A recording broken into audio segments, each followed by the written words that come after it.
Bonjour à tout le monde, bienvenue dans cet espace de réflexion et de partage autour des arts, le podcast La Retriever du Sens. Je suis Francesca Volchizza Marta, artiste plurielle. Danse, théâtre, peinture, écriture sont mes nourrices, mes alliés, mes muses dans la création.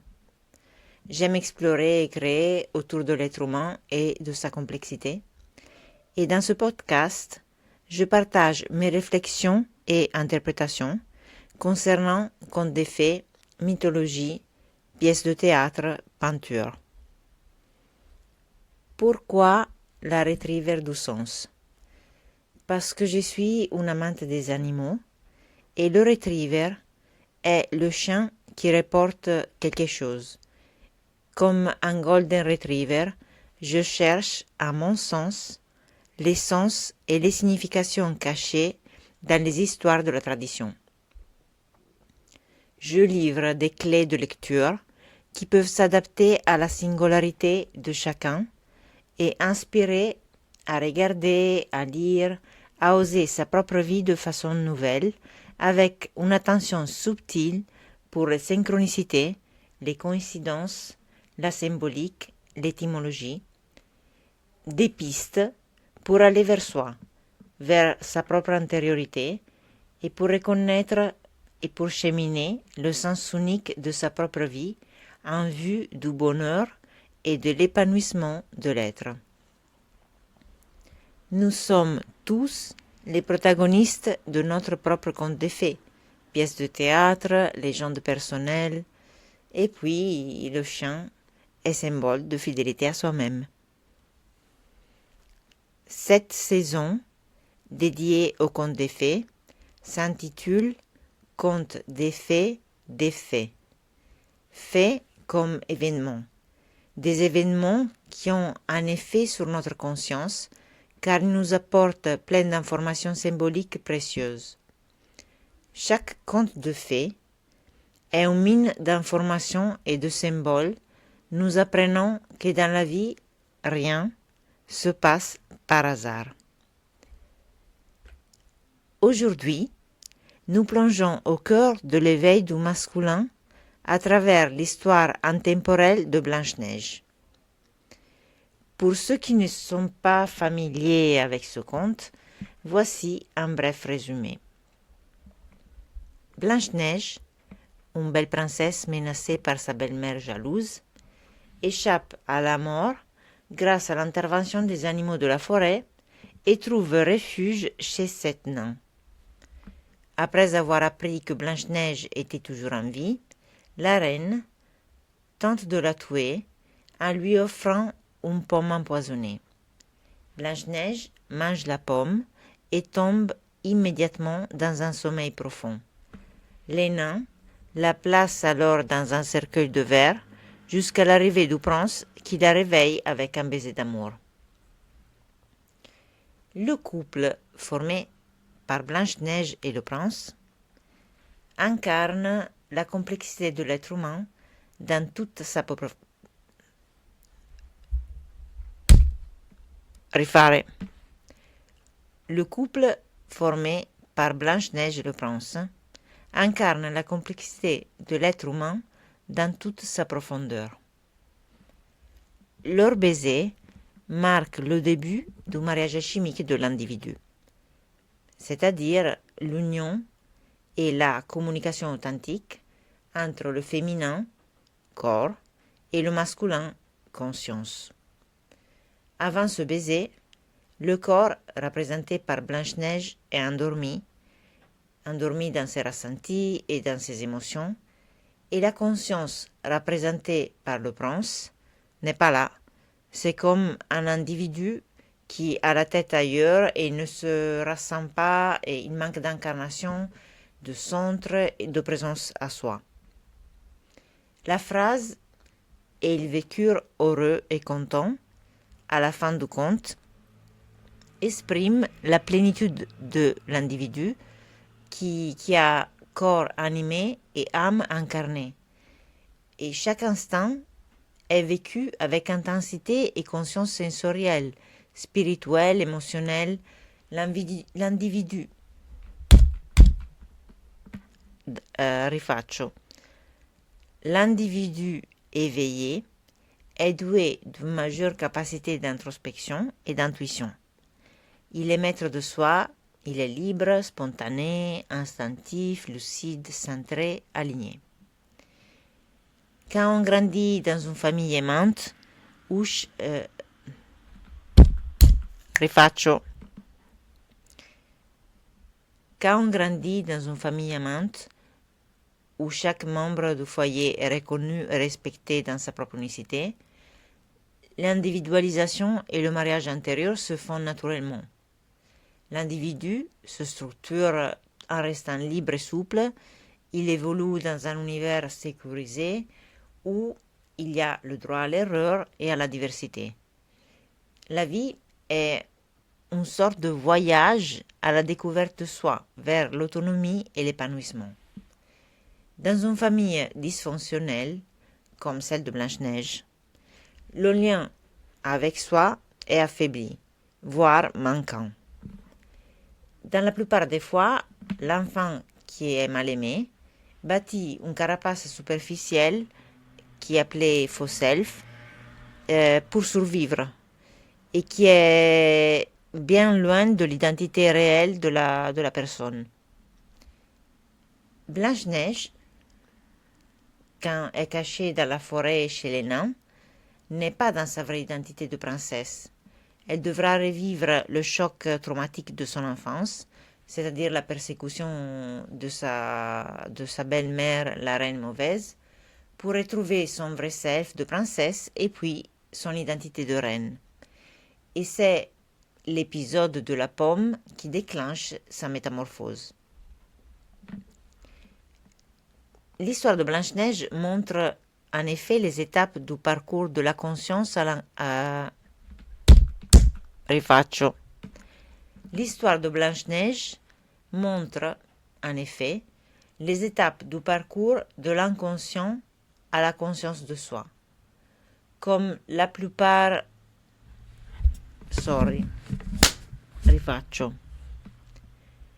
L'histoire de Blanche-Neige montre en effet les étapes du parcours de l'inconscience à la conscience de soi, comme la plupart des contes de fées, d'ailleurs. Ici, l'épisode de la pomme peut être vu comme un choc émotionnel ou un événement traumatique qui porte le sujet à une remise en question totale de soi. Et Blanche-Neige, dans le cercueil, voyage vers soi. Sa conscience erre dans son corps à la guise du prince qui voyage dans le monde à la recherche de sa princesse. Rifaccio. Blanche-Neige, dans le cercueil, voyage. Blanche-Neige, dans le cercueil, voyage vers elle-même. Sa conscience erre dans son corps à la guise du prince qui voyage dans le monde à la recherche de sa princesse. Au début du conte, Blanche-Neige vit avec sa belle-mère, la reine, dans son château. Son père est décédé, et cette absence est symbolique. Blanche-Neige, en effet, manque d'un masculin fort.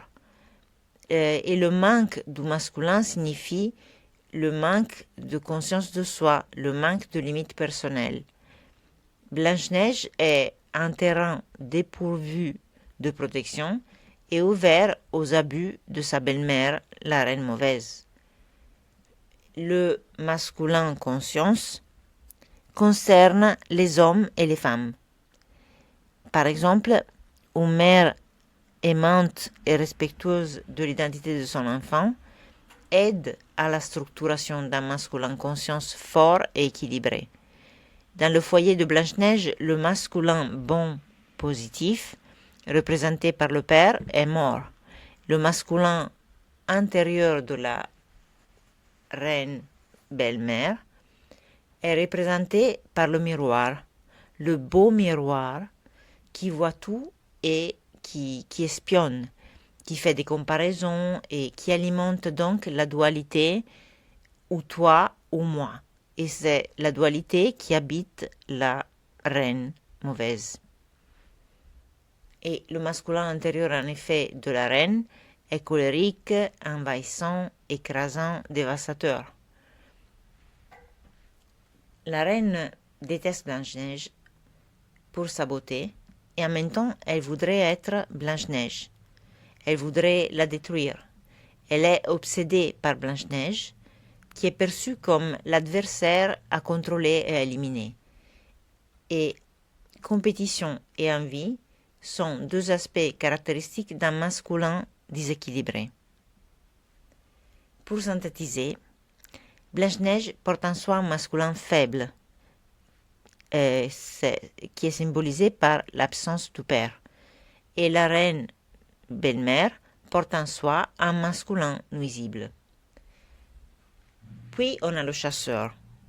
Le chasseur au service de la reine, qui est chargé de tuer Blanche-Neige, représente un masculin en devenir. Au début, il est décidé de servir le plan mortel de sa souveraine, mais finalement, face à l'innocence de Blanche-Neige, il renonce à sa mission et la laisse partir dans la forêt. On peut aussi considérer le chasseur comme une représentation du masculin de Blanche-Neige au moment où sa conscience bascule. Elle se rend compte de la perversité de la reine et de la menace de mort qui grave sur elle. Et donc, avec courage, elle se sauve en courant et elle suit son instinct de vie, un instinct qui jaillit au juste moment et qui représente la première apparition d'un masculin intérieur en train de s'assainir. Puis elle arrive dans la forêt, qui est symbole du sauvage, du chaos intérieur, de l'inconnu, souvent lieu d'aventure et d'initiation. Et ici, Blanche-Neige fait face à toutes ses peurs. Elle arrive en effet épuisée à la maison des nains. J'ai trouvé sur le site peupleféerique.com de Richard Ely une très belle définition des nains que je vais lire maintenant. C'est cette partie. Les nains sont des créatures de petite taille, mais plus grandes que les lutins ou les gnomes. Ils vivent dans des cavernes ou sous terre, et leur préoccupation première est de se couper de mines d'où ils extraient pierres précieuses et minéraux, tels que l'or ou le fer. Ils sont des créatures chtoniennes, c'est-à-dire liées aux enfers. Et en effet, Blanche-Neige n'est pas encore dans sa réalité terrestre, de floraison, de liberté. Quand elle est chez les nains, elle est encore dans une sorte de survie qui font qu'elle n'est pas vraiment connectée à sa vérité, à sa réalité, à ses terres intérieures et donc extérieures. La vie de souveraine qu'elle devrait amener. Pour continuer l'analyse du masculin, je vois les nains comme le reflet du masculin intérieur de Blanche-Neige à ce moment dans la forêt.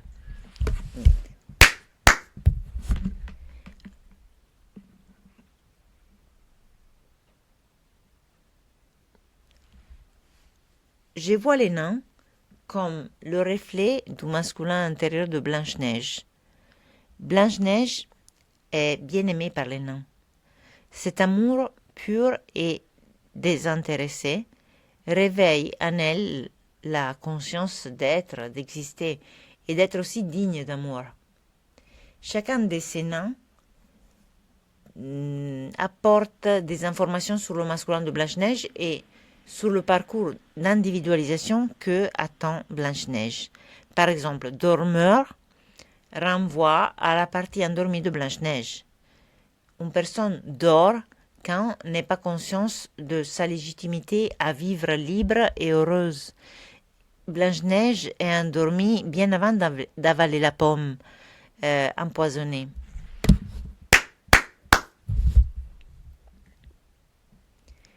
Blanche-Neige est endormie bien avant d'avaler la pomme empoisonnée. Je dois le faire parce que là... Blanche-Neige est endormie bien avant d'avaler la pomme empoisonnée. C'est pour sa naïveté et pour l'absence de limites saines, pour son manque d'intuition au danger qu'elle accepte la pomme empoisonnée de la reine qui s'est transformée en vieille dame. Grinchot incarne la colère refoulée, la colère inexprimée. Blanche-Neige est bonne et gentille avec tout le monde. Et elle n'est pas en contact avec la partie instinctive et intuitive qui capte les dangers et qui réagit avec la saine bonne colère quand les limites personnelles ne sont pas respectées. Puis on a samplé le nain muet. Puis on a samplé le nain muet qui représente l'incapacité à communiquer. La pomme encastrée dans la gorge de Blanche-Neige renvoie à la même difficulté d'expression. On apprend à communiquer en famille et une relation saine et authentique avec les parents permet à l'enfant d'entrer en communication profonde avec soi, car en se sentant accepté tel qu'il est, l'enfant est ouvert à se découvrir sans préjugés et donc à exprimer ses propres besoins, valeurs, émotions, ressentis. Puis, on a timide. Timide me fait penser à la timidité maladive, la sorte de phobie sociale. L'image de Blanche-Neige cachée dans la forêt peut symboliser en effet une personne... Pardon, je me suis perdue. Merde. Je reprends de timide. Timide me fait penser à la timidité maladive, à la phobie sociale. L'image de Blanche-Neige cachée dans la forêt peut symboliser une personne qui craint les situations sociales et la présence des autres. Prof représente la connaissance alimentée par l'expérience. La conscience de soi naît de l'expérience vécue et elle est unique.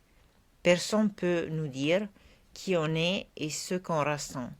Notre intériorité est notre jardin intime, personnel et unique. Atchoum est le nom des gros éternuements. Je refais de Atchoum.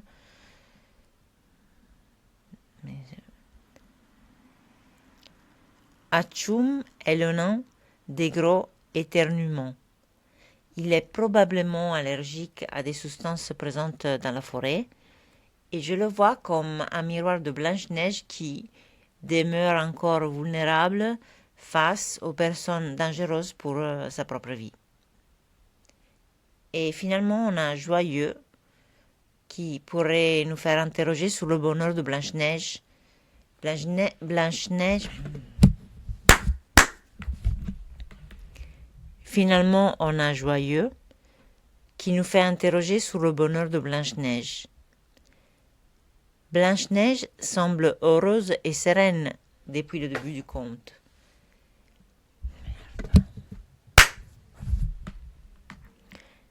Joyeux nous fait interroger sur le bonheur de Blanche-Neige, qui semble heureuse et sereine depuis le début du conte.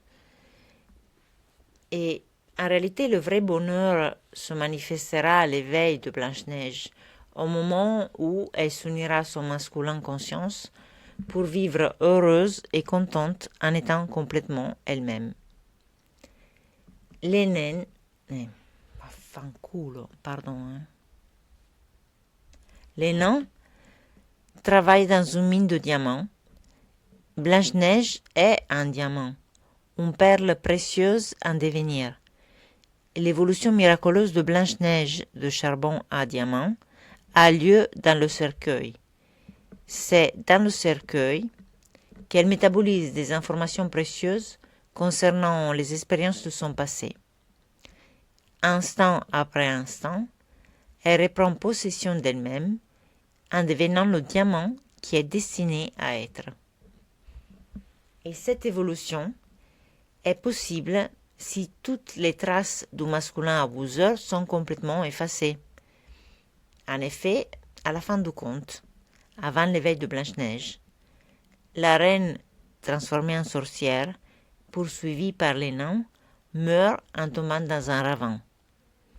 Blanche-Neige est intérieurement libre et son bourreau disparaît de son histoire, car Blanche-Neige sort de l'état de victime.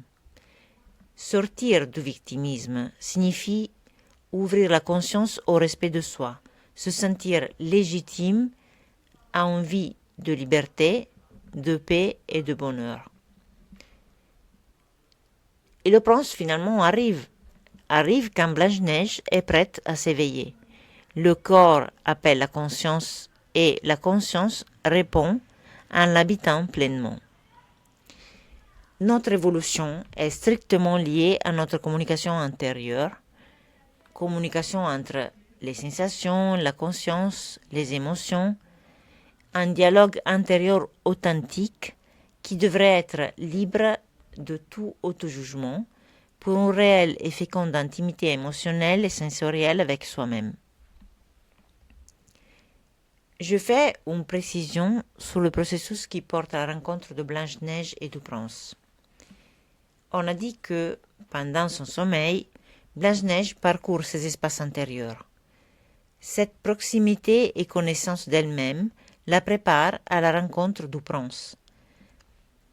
En errant dans le monde, à son tour le prince se prépare à la rencontre avec Blanche-Neige. En fait, chaque expérience de vie nous prépare à notre mariage chimique intérieur, uniquement si les expériences extérieures ont un impact sur la conscience et vice-versa. Une prise de conscience reste stérile si dans la matière on n'ose pas l'incarner. C'est vraiment un équilibre entre yin et yang. Le prince est aussi c'est un équilibre entre yin et yang, entre masculin et féminin, entre intérieur et extérieur. Le prince apprend au travers de ses expériences dans le monde matière. Blanche-Neige apprend en se plongeant. Le prince, qui représente la conscience, apprend au travers de ses expériences dans le monde matière. Blanche-Neige, qui représente le corps, apprend en se plongeant profondément dans les méandres de son esprit. Durant le voyage,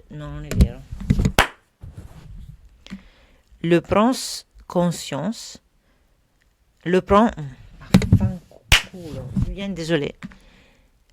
prince qui représente la conscience apprend au travers de ses expériences dans le monde matière. Blanche-Neige, qui représente le corps, apprend en se plongeant profondément en elle-même.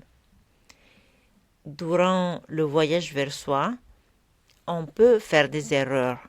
En effet, l'étymologie de erreur vient du latin error, qui signifie course à l'aventure, dérivé du verbe errare, signifiant errer. La résonance entre intérieur et extérieur, matière, esprit, corps et conscience est la boussole fiable pour se retrouver toujours et reprendre le bon chemin vers soi.